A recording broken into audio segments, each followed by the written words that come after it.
लोगों को ऐसा लगता है कि इससे बहुजन एकता टूट जाएगी।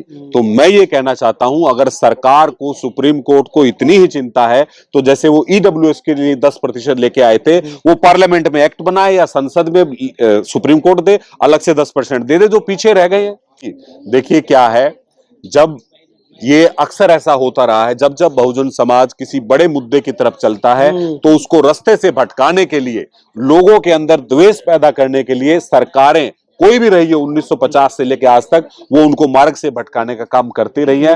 और एक बार फिर से जहां हमें लड़ना अधिकारों के लिए था, आपस में लड़ रहे हैं और कहीं ना कहीं जो है हम अपने मिशन से भटक गए।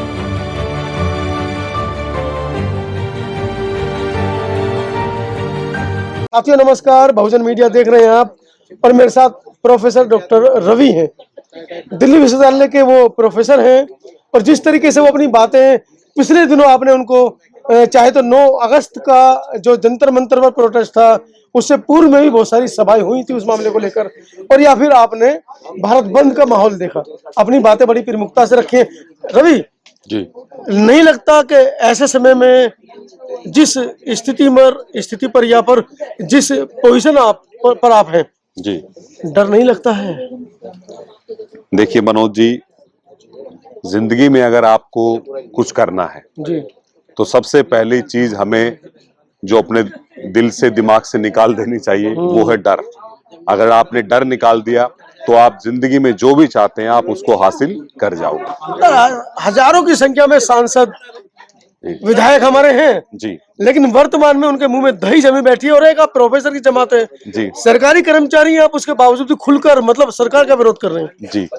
देखिए, इस चीज को जब हम पीछे इतिहास देखते हैं तो पूना पैक्ट से जो बाबा साहब अंबेडकर को जो सबसे बड़ा डर था यही था कि जब संयुक्त निर्वाचन क्षेत्र होगा तो उसमें हमारे जो प्रतिनिधि चुने जाएंगे उसको दूसरे लोग भी वोट देंगे, और उसी का नतीजा है कि आज जो हमारे 131 एमपी SC ST के हैं और 1100 के करीब MLA जो हैं विधानसभाओं में चुन के आते हैं, और लाखों काउंसलर प्रतिनिधि हैं, तो वो सामान्य मत चुनाव प्रणाली से चुन के आते हैं। उनके ऊपर प्रेशर रहता है, अगर वो समाज की बात रखेंगे तो अगले चुनाव में उनकी टिकट को काट दिया जाएगा। तो प्रोफेसर, आपको नहीं लगता कि समाज अब जागृत हो जाए?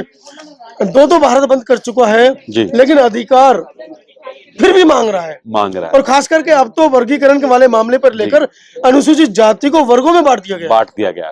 तो मैं देखिए आपके चैनल के माध्यम से ये कहना चाहूंगा कि बाबा साहब अंबेडकर और उनके बाद इस आंदोलन में एक बड़ी जो कमी आई, वो कमी ये थी कि आंदोलन जो है व्यक्ति पे आके केंद्रित हो गया, और जब व्यक्ति पे आके केंद्रित हो गया तो समाज कहीं ना कहीं पीछे छूट गया। तो मैं ये कहना चाहता हूं, जैसा मैंने अभी यहाँ वक्तव्य भी दिया उसमें ये कहा था कि अगर हमें भारत बंद करना है, अगर हमें आंदोलन करना है तो आज ये समय की नजाकत है, आज उचित समय है। हमें सबसे बड़ा आंदोलन सुप्रीम कोर्ट के खिलाफ करना चाहिए, क्योंकि जितने भी नई चीजें आ रही हैं वो सुप्रीम कोर्ट के माध्यम से आ रही हैं। उनको पता है कि पार्लियामेंट में विपक्षी पार्टियां वोट बैंक के चक्कर में किसी भी कानून को पास नहीं होने देंगी। सुप्रीम कोर्ट वो माध्यम है जिससे कि इस वंचित बहुजन समाज के अधिकारों को छीना जा सकता है और इसको आगे आने से रोका जा सकता है। आपको नहीं लगता कि सुप्रीम कोर्ट जो बयान दे रहा है कहीं ना कहीं किसी दबाव में है, या कोई पॉलिटिकल एजेंडा उसके ऊपर सेट किया जा रहा है?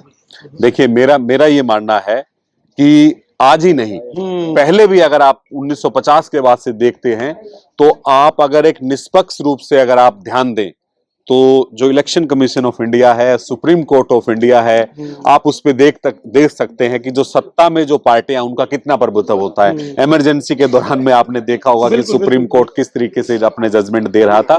तो ये भारत की राजनीति का इतिहास है, उसमें कोई नया नहीं। क्या लगता है आगे, इसके आगे अब बहुजन क्या करे?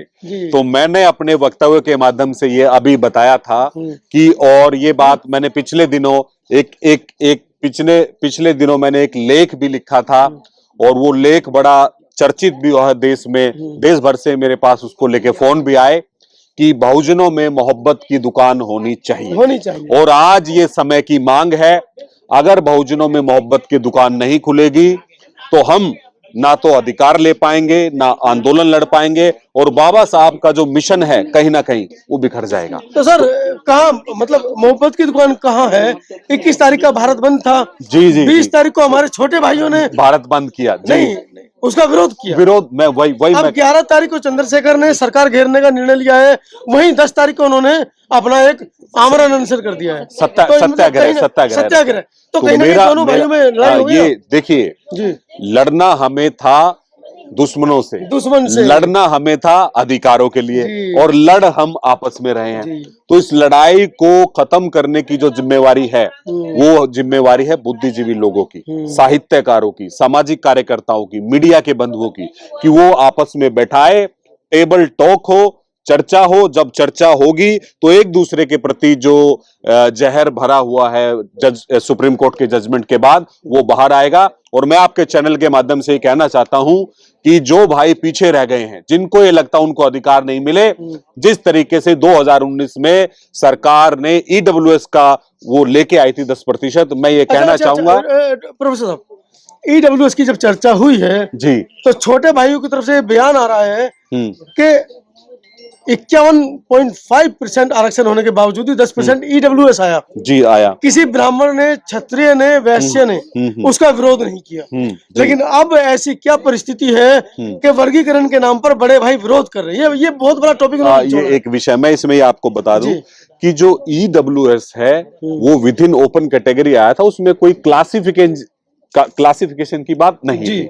और यहाँ पे क्या है कि सुप्रीम कोर्ट के जजमेंट के बाद कुछ लोगों को लगता है कि इससे वो आगे बढ़ेंगे, और कुछ लोगों को ऐसा लगता है कि इससे बहुजन एकता टूट जाएगी।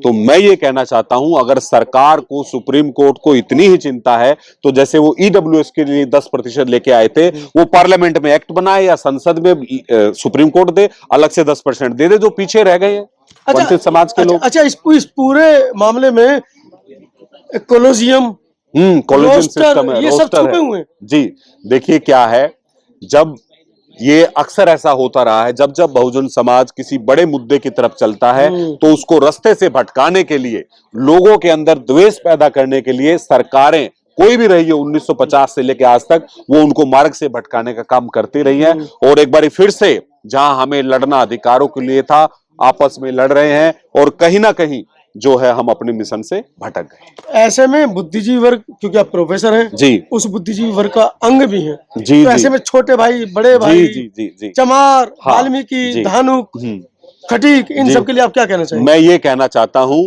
कि बाबा साहब अम्बेडकर ने जब इस देश के पार्लियामेंट सेशन में, जब लास्ट में उन्होंने बोलते हुए कहा था कि आज जो देश है वो एक अलग रास्ते पे जा रहा है, एक तरफ तो वोट के माध्यम से सबके बीच समानता होगी, लेकिन सामाजिक रूप से, आर्थिक रूप से ये एक बड़ा चैलेंज होगा, जो सरकारें रहेंगी, जो व्यवस्थाएं होंगी। तो मैं ये कहना चाहता हूं, उसी वक्त बाबा साहब ने कहा था कॉन्स्टिट्यूशनल मोरालिटी, संवैधानिक नैतिकता। तो आज पिछले 75 सालों में आजादी के बाद कहीं ना कहीं इस देश की सरकारें, इस देश के नेता, सामाजिक चिंतक, वो इस बाबा साहब की जो कॉन्स्टिट्यूशनल मोरालिटी थी उसको कहीं ना कहीं अडॉप्ट नहीं कर पाए। तो मैं ये कहना चाहता हूं कि बहुजन समाज में जितने भी संगठन है, जितने भी पार्टियां हैं, वो बहुजन समाज के लोगों को एक साथ मंच पे लेके आए, उनको भागीदारी दे, और जो ये द्वेष है ये खत्म हो जाएगा, और निश्चित तौर से बाबा साहब का सपना पूरा होगा। चलिए, जय भीम। और एक बात मैं और कहना चाहता हूं कि आज के दौर में इस बहुजन आंदोलन के लिए जो बहुजन पार्टियां जो है वो पीछे छूट गई है, बहुजन जो संगठन है वो पीछे छूट गए हैं, बहुजन साहित्यकार हैं वो पीछे छूट गए, लेकिन जो बहुजन जर्नलिस्ट हैं वो ईमानदारी से इस आंदोलन को चला रहे हैं। तो उनके लिए मैं उनके लिए सैल्यूट करता हूं कि जिस तत्परता से आप इस बहुजन समाज को एक करने की लड़ाई लड़ रहे हैं, आप ही के माध्यम से ये आंदोलन जो है दोबारा से मुद्दे पे केंद्रित होगा, और आप ही वो लोग हैं जो इनको टेबल टॉक करा सकते हैं। हमारे चैनल बहुजन दस्तक को लाइक, शेयर, सब्सक्राइब देखना मत भूलिएगा। जय भीम, जय भारत, जय संविधान, नमो बुद्धाय। धन्यवाद। चैनल आर्थिक समस्या से गुजर रहा है। अगर आप बहुजन समाज में बाबा साहेब अम्बेडकर और तथागत बुद्ध की विचारधारा को अधिक से अधिक लोगों तक पहुंचाना चाहते हैं तो हमें आर्थिक सहयोग प्रदान करें, ताकि हम अपने चैनल के माध्यम से देश विदेश में समता, बंधुता, एकता और संवैधानिक अधिकारों को ज्यादा से ज्यादा लोगों तक पहुंचा सके। आप अपनी सहायता राशि नीचे लिखे खाते में जमा करा सकते हैं। खाता धारक गौतम रत्ना, खाता संख्या 3169576861, IFSC कोड SBIN 0060336, बैंक भारतीय स्टेट बैंक। आप हमारे बैंक खाते का विवरण स्क्रीन पर भी देख सकते हैं। जय भीम, जय भीम। मैं गौतम रत्ना आपका बहुजन फिल्म प्रोडक्शन में स्वागत करता हूं और आप हमारे प्रोडक्शन हाउस के अंदर अपना कैरियर बना सकते हैं as a film director, as a producer and actor and actress and editor and cinematographer also.